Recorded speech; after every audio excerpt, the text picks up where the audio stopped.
Okay, I'll give y'all another video update here on,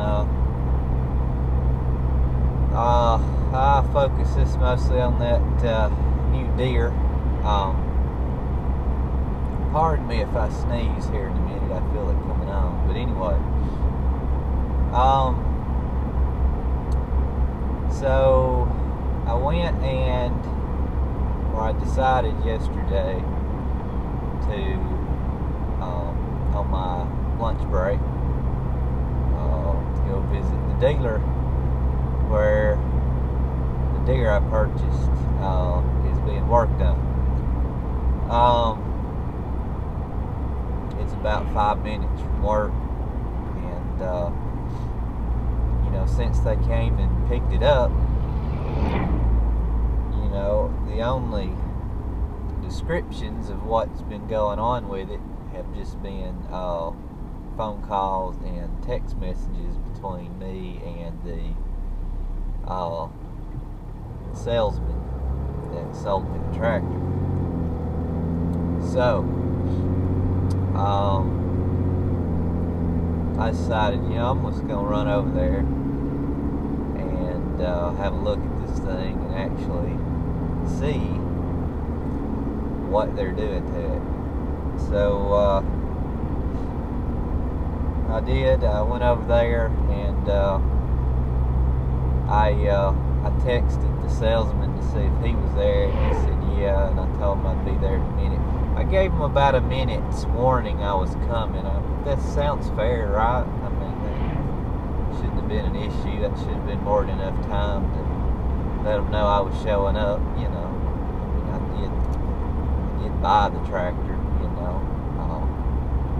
did put a lot of money down on the tractor, and I did trade my spray rig for the tractor, so it's technically mostly mine. But anyway, so I showed up and caught him, and we went back to shop and took a look. I don't want to say that it was entirely in pieces spread out over the shop, but there were several pieces to it laying around. The fuel tank was off of it. Of course, the steps on that side were off, I believe. I had to take them off to pull the fuel tank off. I'm pretty sure they were off. There were interior pieces in the cab. On the left side, a lot of the left side of the interior of the cab had been disassembled. Of course, that's where the electrical box and fuse panel and all is. So they're obviously running in and out of there with this wiring harness. Hood was up, with some panels and pieces off going into the front. The tail lights were out. I think the roof was on the cab. I don't think they took the roof off the cab.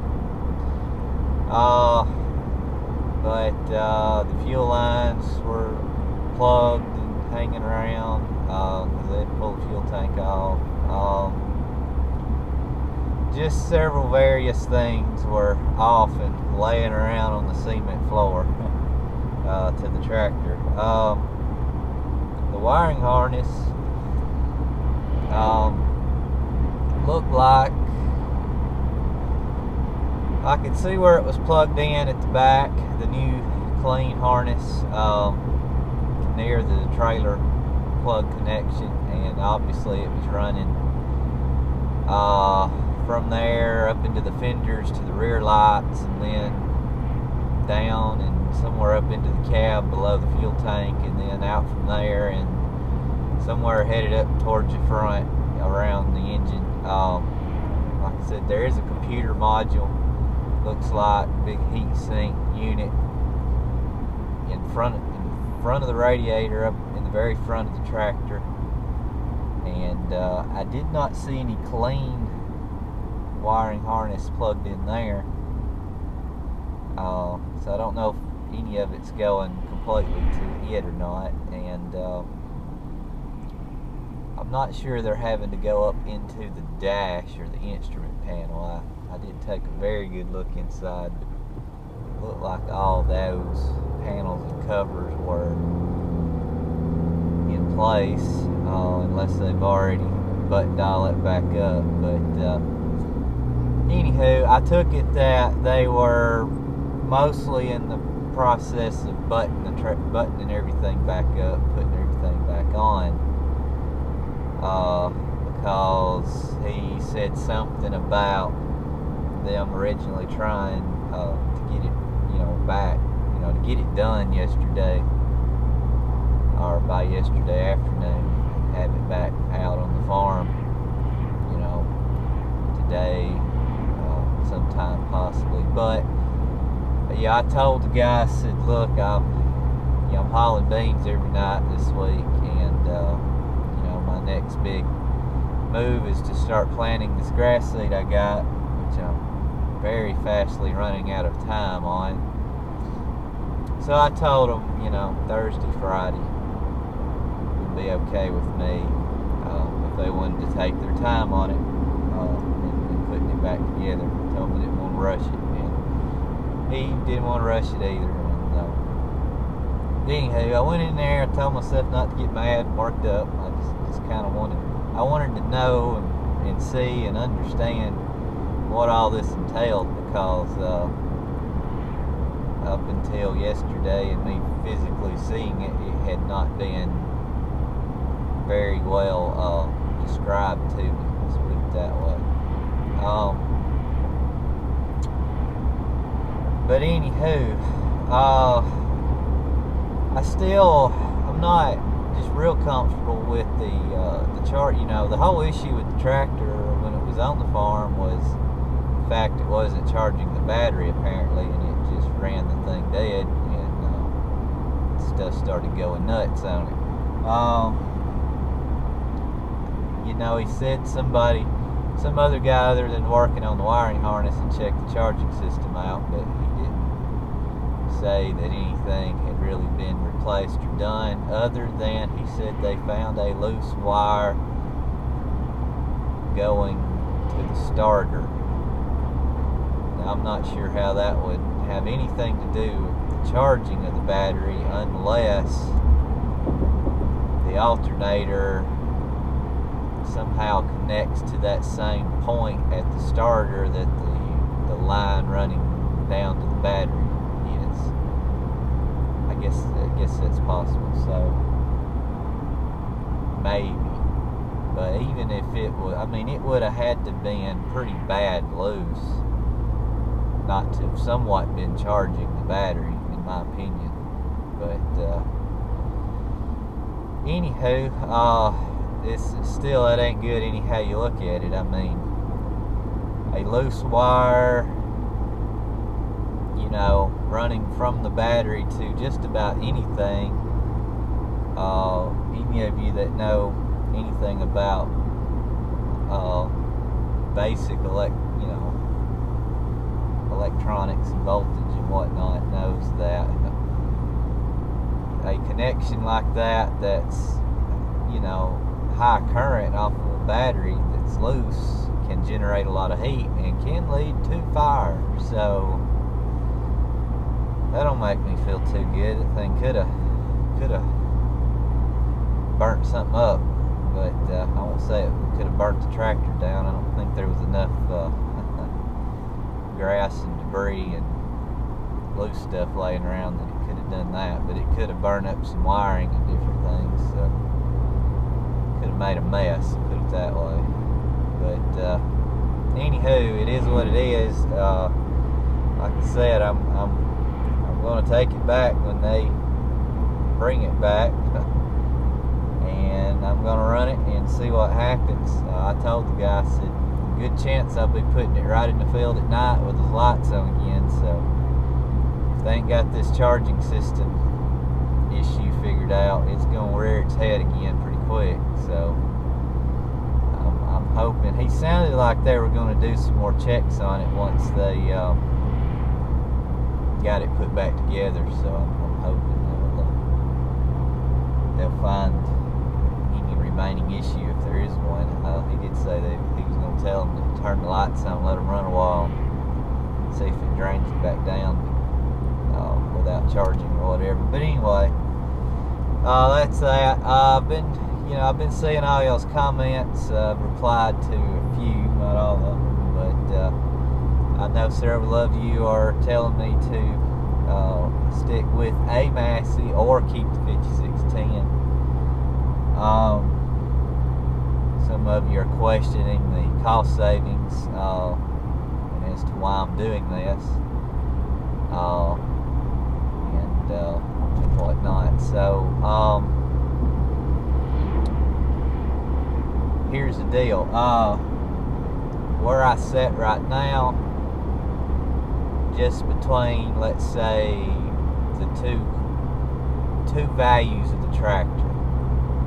I won't get down into actually what I actually owe on either one, but what I expect to get out of the Massey and what the new tractor is currently worth, or the Deere is worth that I got, somewhere around $20,000 difference. So I'll leave that up to y'all as to justification as to what I'm doing or not.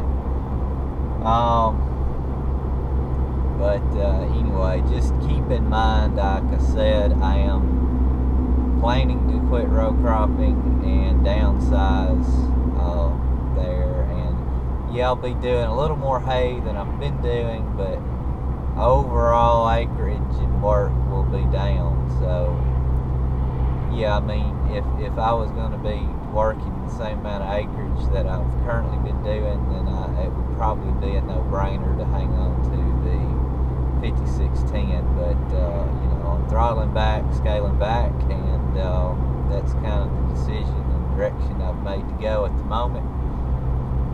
So that's why I also said and made the statement, if this Deere don't work out, I may be seriously in the market for a 4700 cab tractor if the price is right. Like I said, you reach, you know, if I get out of the Deere, which, you know, am I going to get my money back there? I don't know. And you know, I don't know what kind of loss could be there if I have to abandon it and jump ship. It's always something to take into consideration. And you know, if a 4700 is only 10,000 difference, you know, I gotta seriously question whether that's worth it or not. You know, I don't know. Like I said, I never have been able to find a price on a 4700 cab tractor, and that's where I said, I know people from AGCO and Massey watch my videos and my channel. I figure several are interested in what's going on here because they see I'm going back to Deere, and like I said, it's up to them to contact me, tell me if there's any cab 4700s available and what the price is on them if I jump ship again. So that's all I know to say. Like I said, I couldn't locate one. So I don't know. I'll get this Deere back, see what it does. I mean, I can't complain about, I mean, it is harvest season around here. It is tri-grain. A couple of you noted that. I think I answered, one of you asked the question point blank. I believe I answered that. It's harvest around here. Their service department leans real heavy towards keeping combines and harvest equipment running this time of year, so they kind of get priority. But they did, I mean, they were out the next day, got the tractor, had it in there, and were diagnosing it. So I really can't complain.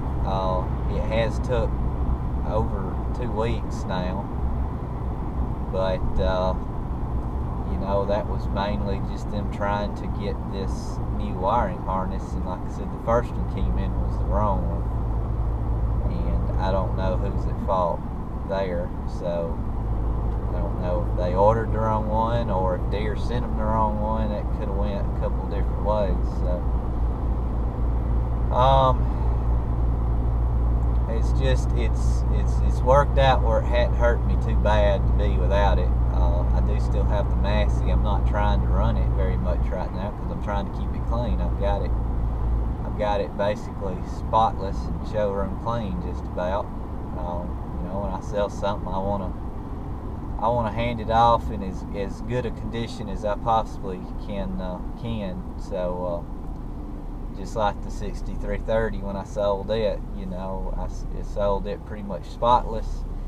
And at the time I sold it, there wasn't any known electrical issues. I think most everything had been resolved. I was more worried about them continuing the way it was going. So anywho, that's the update on the new Deere. I'm still not going to reveal what model it is just yet. Several of you are beating around the bush on it, but I'm guessing what model it is. But anywho,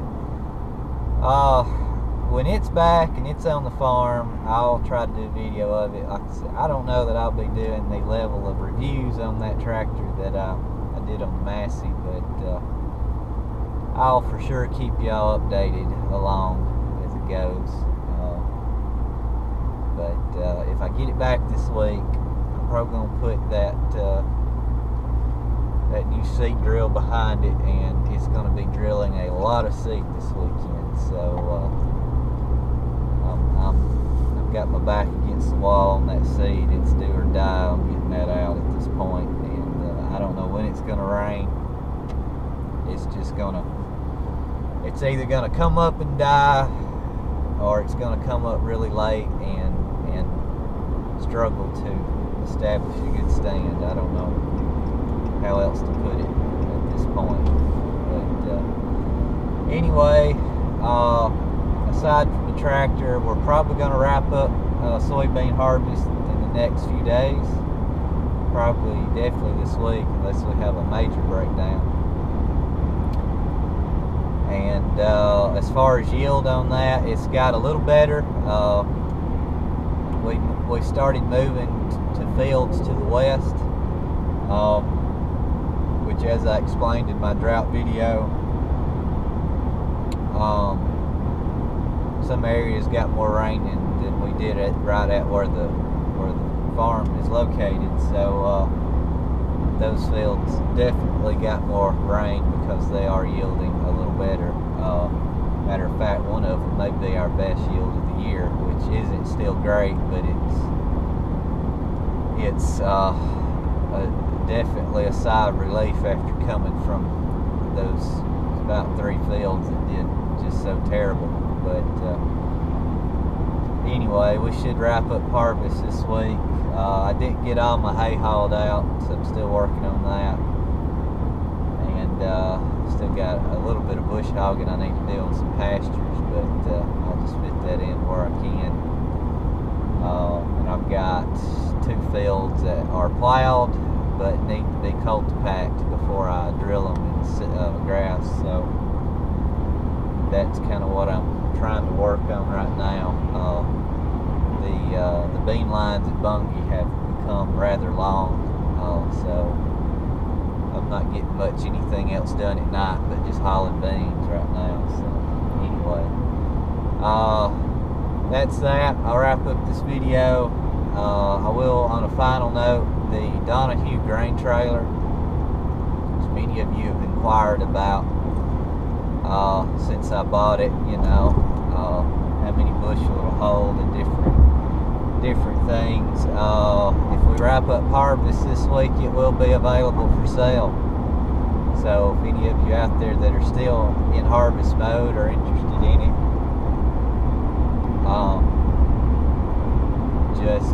just yell at me. We'll talk about it. But I'll probably throw another video up on it maybe later in the week if all goes well.